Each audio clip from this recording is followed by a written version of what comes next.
Greetings, YouTubians, and welcome back to Cjrb World, where today we're taking a look at another brand new Cjrb model, and I'm going to start digging into these right now. I've had them out of the boxes already, but for some reason I'm weird and like to just put them back in the boxes for basically a review. This isn't even an unboxing, so I don't know why I am the way I am, but okay, whatever. We're just going to roll with it. We're going to unbox these things just so, in case you've never seen these Cjrb boxes. They are top-notch, regular, common cardboard that really is nothing special at all.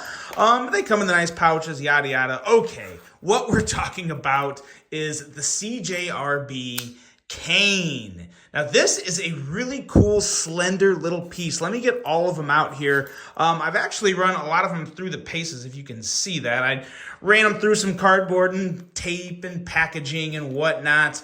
Have an aluminum version here. We have a G10, and then we have the good old murdered out variant, and we're going to talk about this model and just what I think of it. But first, I want to thank you guys for tuning in. If you like what you see, do me a huge favor, hit that subscribe button, follow along, and I will continue to bring you the content. Now let's take a look at some overall specs on these knives right here. We have an overall length of 6.89 inches with a blade length coming in just under 3 inches at 2.95 inches. Blade thickness on this guy is a little thinner than normal, 100 thousandths thick blade stock.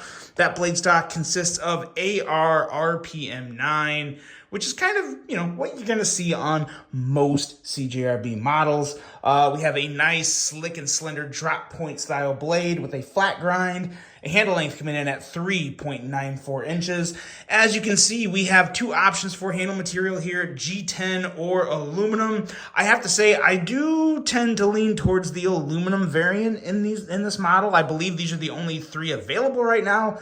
Really digging this raw aluminum. It's just a nice neutral look, and it looks cool. Looks like a kind of an artist palette if you want to do some customization, some milling, some who knows what, or just do nothing to it. It's a nice, slick, slender little piece.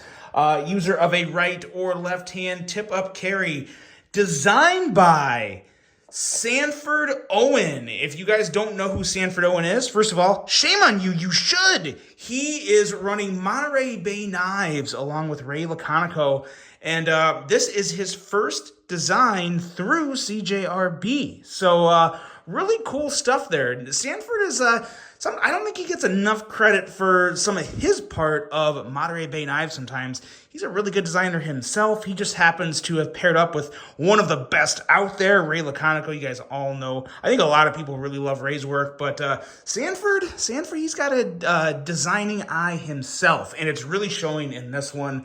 I'm a pretty big fan of this. He made a small, slender knife likable by Wayne, and that's usually not my jam. So we'll go into more detail here on just why I like this so much. We have a price coming in at $39.99. Not too bad at all for a budget knife with the materials fit and finish that we're all accustomed to with Cjrb.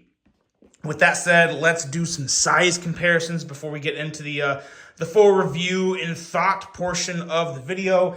And these are the only two I need to bring out here. We have the Cjrb Rhea, which is a phenomenal size comparison. Probably the best one I'm going to have for you guys. Another one, just to have another knife out here, the Cjrb Altus. As you can see, the Altus is a little thicker, a little beefier. But if you like the Cjrb Rhea and you want something fresh, this is it. The cane is a perfect combination. It's very similar to the Rhea in terms of size.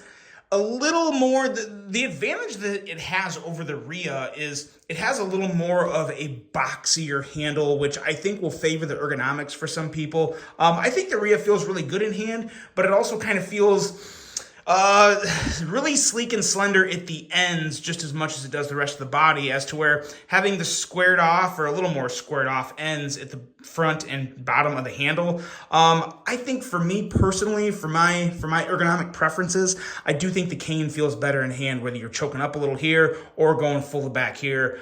Feels pretty darn good in the hand. But yes, very good comparison to the Rhea. Another big advantage that the cane has over the Rhea is we have dual thumb studs on both sides. So you can do the middle finger flick or you can do the regular thumb flip. And we'll go back to the action here in just a second because there's a lot of really good things about these thumb studs. When it comes to the blade, just a really good sleek blade. Let's bring these other two back out here and we'll kind of rotate them in as we go through the review here.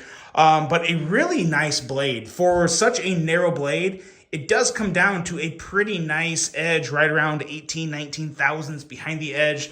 So it's going to be a nice and pretty slicey knife. Maybe it may not be the ultimate slicer just because it is a more of a narrow blade, but it's going to be just fine for EDC, for just throwing it in your pocket and getting through your normal day.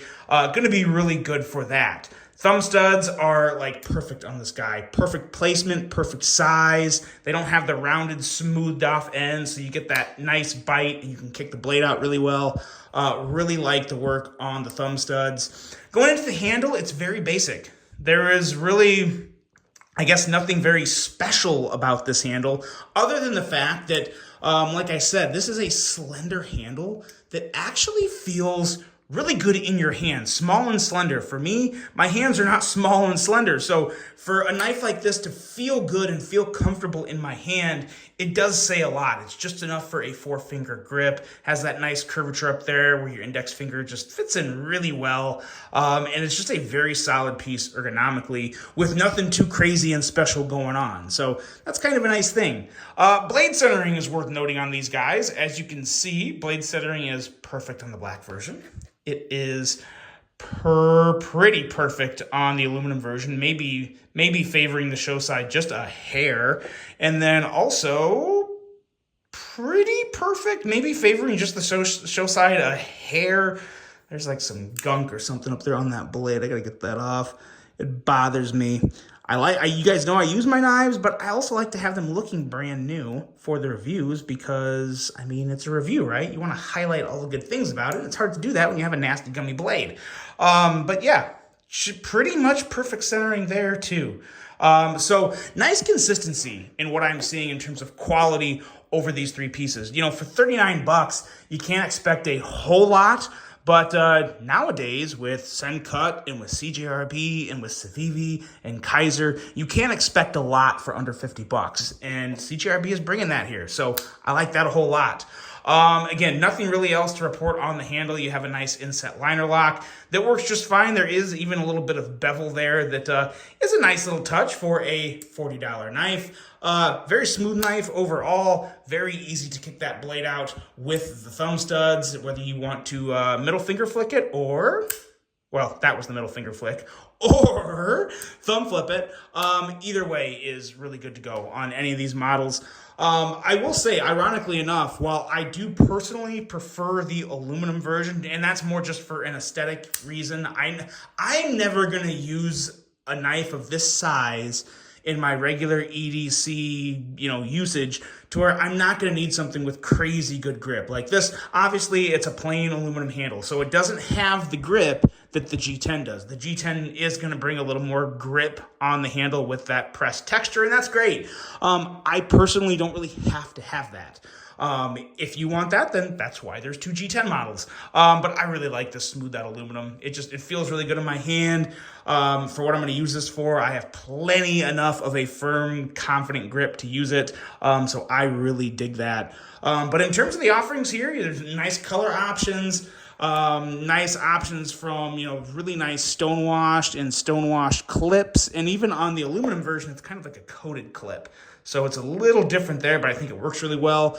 The clip is nothing special, but it is a smaller clip, which is nice. Carries really well in the pocket, fully recessed screws. So yeah, really good to go with this guy. I don't have any complaints. Just a really nice, slender little piece. Really surprised me ergonomically. It feels really good in the hand. And the action, I was expecting it to be good. But I will say the action with the thumb studs, with them being as good as it is, it's really, really nice to middle finger flick this knife. It's really fidgety. For a simple thumb stud knife, it's good. It's really good. It's very satisfying either way. I like middle finger flicking it just as much as I like thumb flicking it. So it's good to go, guys. I mean, for 40 bucks, you really can't ask for anything more. It's a great knife. It looks good. It looks rather unique. There's not a lot of knives that really come to mind when I think of this. as simple as it may be. So it's a really good design. Really big fan of this. Great job, Sanford. Great job, CJRB. Let me know what you guys think of the CJRB cane, available now. It's a banger for 40 bucks. I'll say it. Really good piece. Hope you guys enjoyed it. Hope you have a great rest of your day. And until the next one, I'm out.